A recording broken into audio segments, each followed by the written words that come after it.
میرے بھائیوں، مولا علی علیہ السلام اور حضرت معاویہ ابن ابی سفیان رضی اللہ تعالیٰ عنہ کے درمیان ہونے والی جو جنگ ہے، جنگ صفین،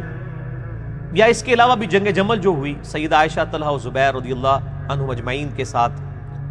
یا جنگ نہروان خوارج کے ساتھ، ان تینوں جنگوں میں اہل سنت اور اہل تشیع کا موقف کمبائنڈ ہے پوری امت کا کہ مولا علی خلیفہ برحق تھے، اپنی تمام جنگوں پہ وہ حق پر تھے، مخالفین کو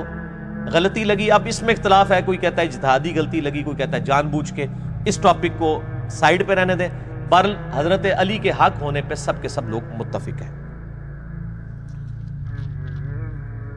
اب شیطانی وسوسے سے بچنے کے لیے کسی کو وسوسہ ہے کہ یہ ٹاپکس جو ڈسکس ہو رہے ہیں یہ تو علی کی اختراع ہے، بزرگوں نے تو کبھی یہ ٹاپک ڈسکس نہیں کیے، مشاجرات صحابہ پہ بالکل خاموشی اختیار کر لی جائے۔ وہ خاموشی یہ اختیار کی جائے